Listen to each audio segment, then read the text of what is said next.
1,786 pounds, the 67 911R is the lightest 911 ever made in Stuttgart. And Porsche achieved the low weight with the aid of fiberglass hood, doors, deck lid, bumpers, Lexan windows, and even a balsa wood shift knob. It weighed in at almost 500 pounds less than a 911S.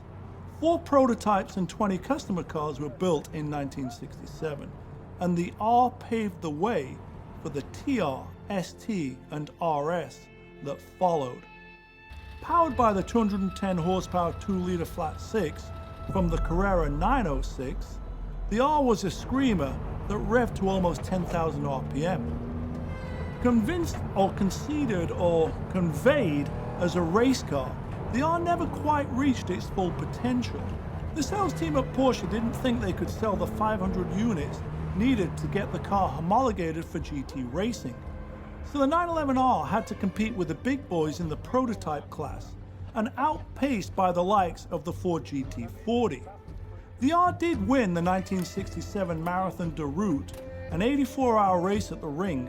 Later that year at Monza, it ran flat out for 6 days and set numerous distance, time and speed records. And in 1969, it won the 911 Tour de France outright, and then sort of disappeared. Today the R is considered a holy grail car by many Porsche enthusiasts, myself included, and it's been the source of inspiration for quite a few of my short wheelbase R-inspired sport purpose builds.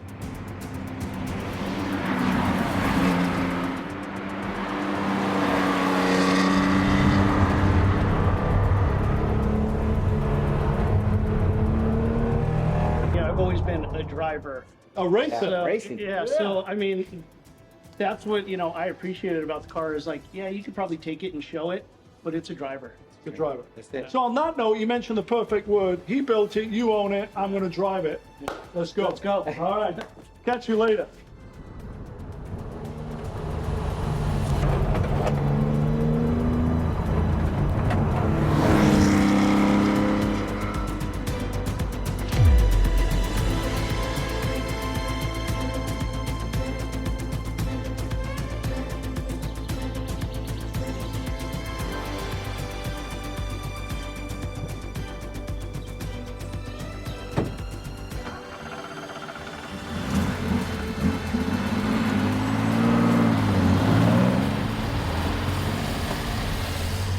One of my favorite mountain roads up in the crest, driving past the observatory. Been one of my all-time favorite cars.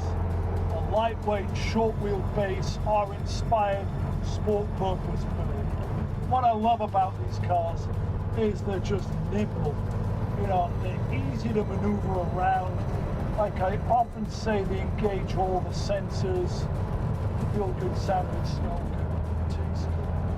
But it's the input, the communication between your brain, your 2 eyes, your hands and your feet on the wheel, putting the car exactly where you want it on the screen. Now this example, it shifts nice. It's got the 901 with the dog leg. It's a stock box, doesn't have gears, but it's just got enough. It doesn't have short and custom close ratio. It feels like a standard 901 box. Suspension's tight enough. We're on some A1 tires with the Fuchs 15x6 and 7s. Got a little bit of sidewall. Able to left foot brake and heel and toe pretty easy in the car. And it just comes alive on these twisty mountain roads. It's almost like this is the type of road that the car was built for. This car's not about all-out horsepower. Currently, this R-inspired replica, we're running a 2.5 twin-plug motor, which has got just the right amount of power to have fun.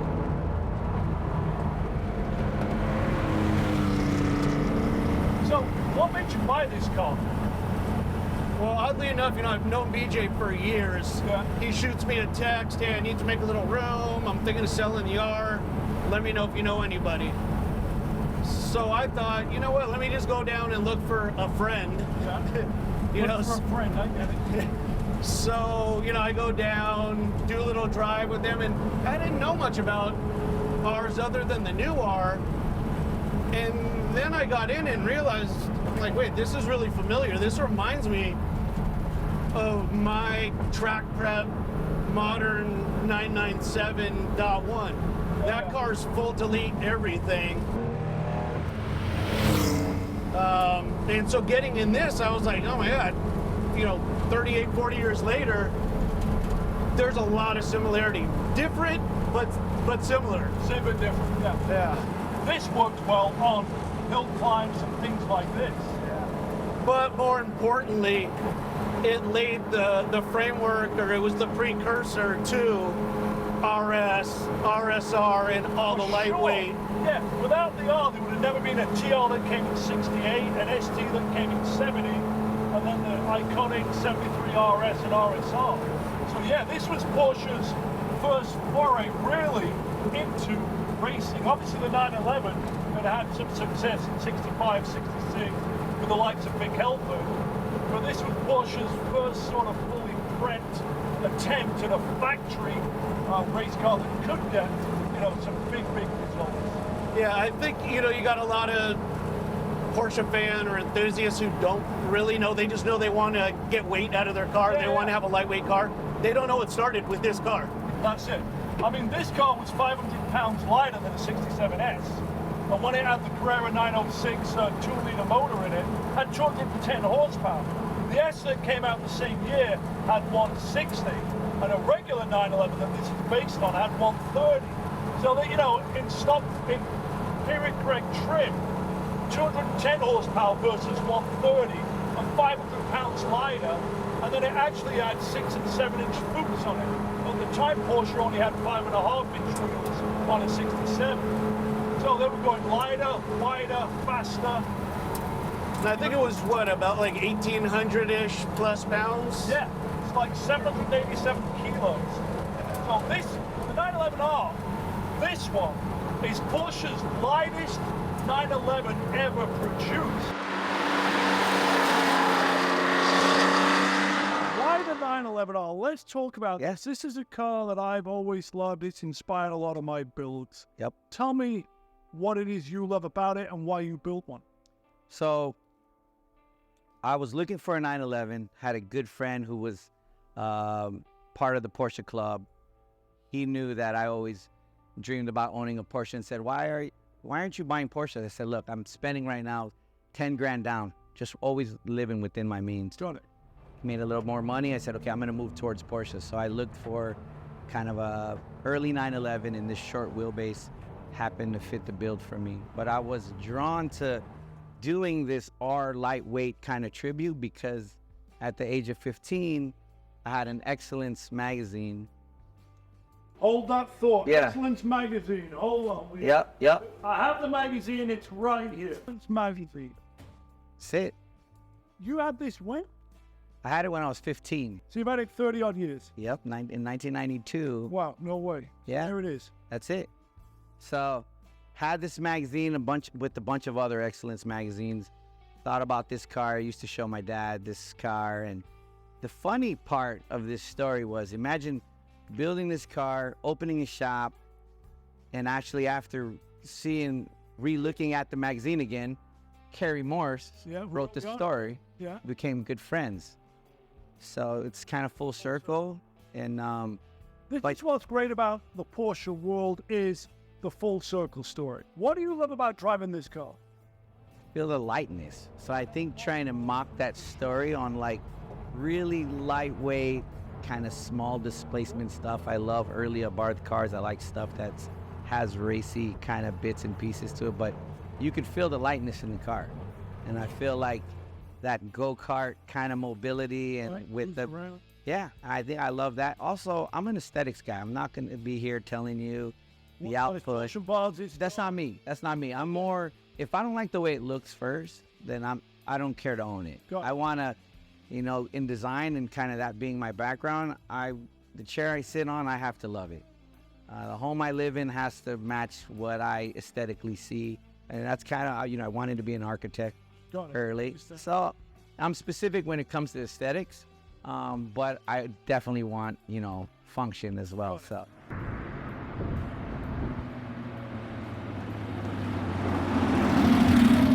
just has that the raw feeling. I mean, there's nothing inside. It's loud, it's visceral. It feels like my race car, but you're in a street car. Got it. So what you love about it is it's a streetable version of your race car. I think it's familiarity to me. You know, I was never a car collector. All my money went to racing cars and not collecting them. I should have learned from you and stopped racing a while ago and started buying cars. You got time on your side. Yeah. There. But Is this the first early car you've owned? no, so my wife's got a 62 356 Okay. Super 90. Got it. But that, that's a beach cruiser. Yeah. So really hard to compare. So this is probably first, short wheelbase 911.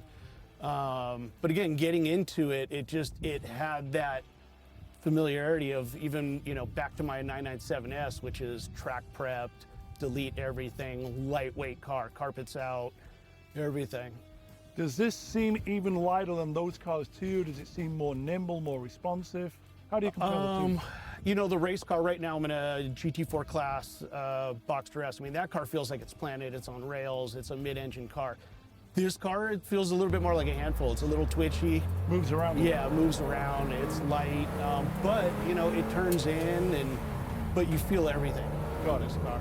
So you're connected with it on that sensory level. Yeah, feel and sound. Yeah, I mean, yeah. again, it's loud in there. You drive it there, again, no carpet, nothing in the dash. So one of the great features about the 67R is fiberglass front fenders. Now, Porsche's saving weight. This car was 500 pounds lighter than a stock 67, and it had 210 horsepower from the Carrera 906 2-liter engine, compared to 160 on an S or 130 on a standard. But really, we're saving weight, we're 500 pounds lighter, and we've got a wider contact patch. The front fender is flared slightly to accommodate a 15 by 6 inch Fuchs on the front and a 15 by 7 inch Fuchs on the rear. You got to remember, at the time in 1967, all other Porsches, if they were running a Fuchs, they're either 4.5 or 5.5 inches wide. So we've got more contact patch with the 15.6 and 15.7, which means ultimately more rubber on the ground, which means more stick, more grip, and ultimately more speed. So that's one of the cool features of the R. It's slightly flared on the front, slightly flared on the rear. Fiberglass bumpers, fiberglass deck lid, fiberglass hood. That's how we're saving weight. We got a Lexan window, Lexan rear quarter, Lexan front window with this little air pop vent, which it actually comes out of a aircraft plexi thing. It's a 2-inch wide, it swivels, and you can get some cooling into the cabin. One of the other little cool minutiae about Porsche saving weight, getting rid of all that, dead weight, is fiberglass lightweight door handles instead of the chrome-plated pot metal steel ones. I don't really know how much weight this is saving, but it is saving some.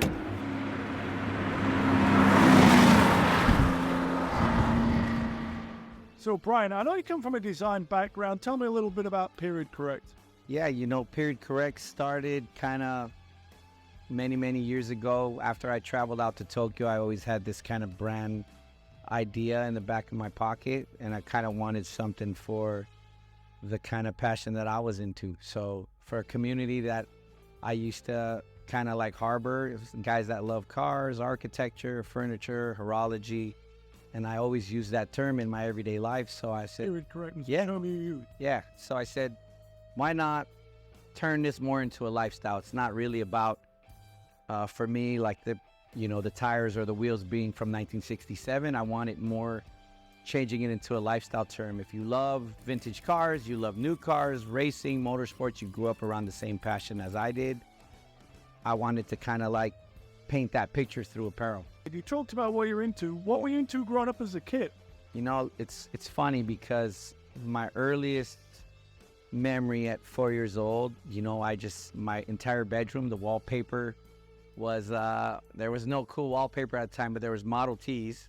I had die-cast 118s on one side of the wall, 1977 or 79 930 turbo above my headboard, and I kind of grew up kind of really dreaming about a Porsche because my dad drove us in a Volkswagen to school every day, and I was his dream car. But yeah. I love the fact that you're grabbing it out. I didn't love that. Yeah. I love the steering wheel you chose. I love the rawness of it. Yep.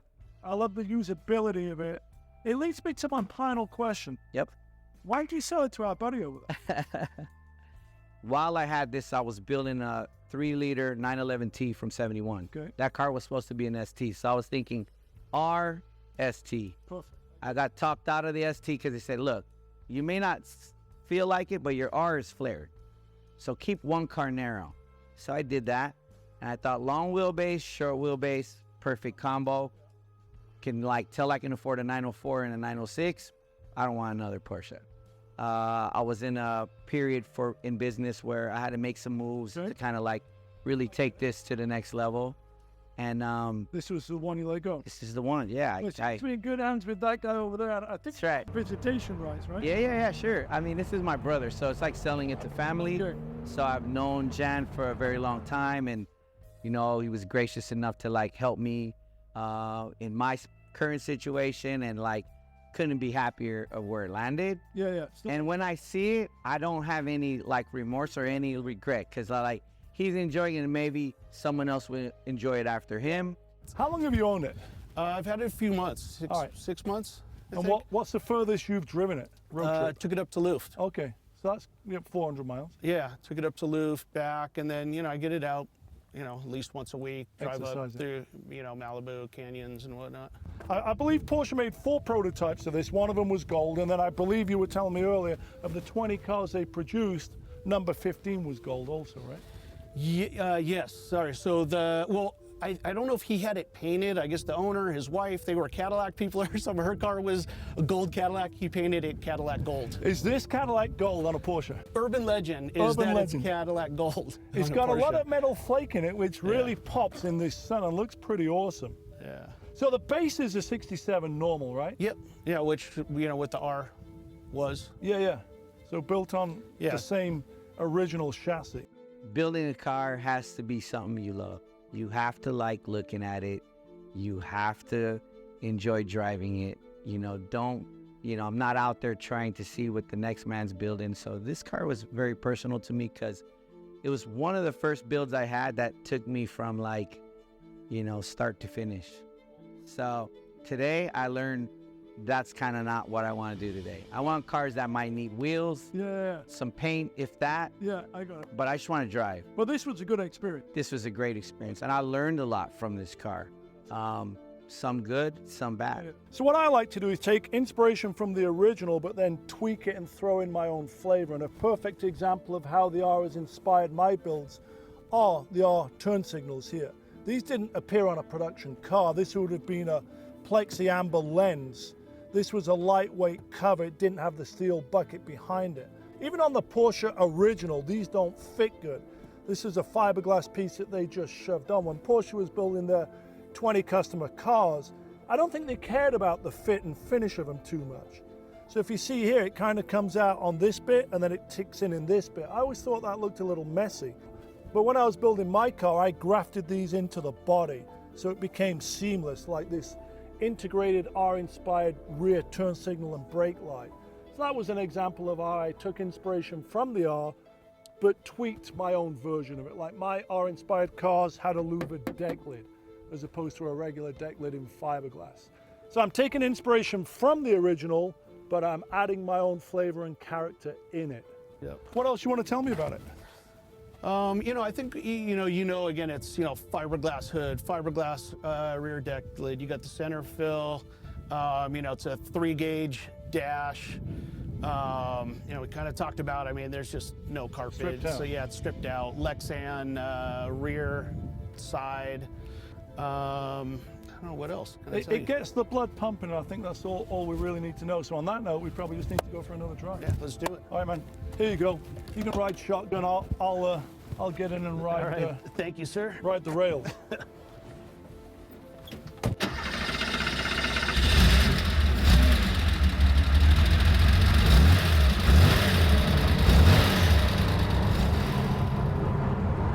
This is such an awesome road. It's not as fast as the Crest because it's mostly second, third gear. But it's twisty, it undulates, it gets your blood pumping. This is the type of workout I like. I don't go to the gym. This is my workout right here.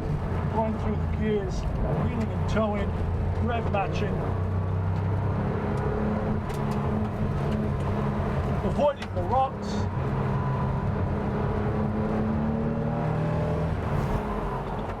Trail brake in, back to gas.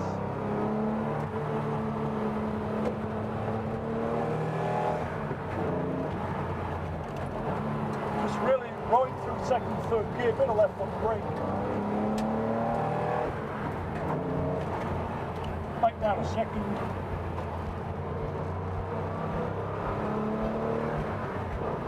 Take a bit more of the road here. Carry a little more speed. Back down a second. Late apex in. Throttle out, throttle out.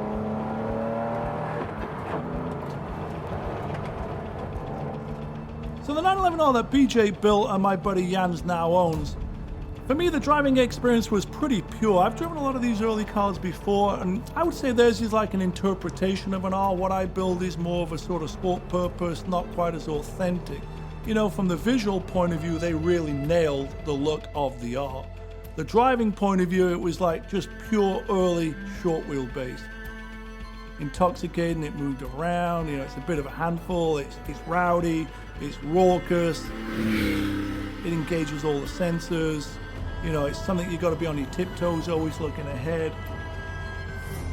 So, you know, it was an engaging, rewarding drive, one of those things that I would say was like a memorable moment.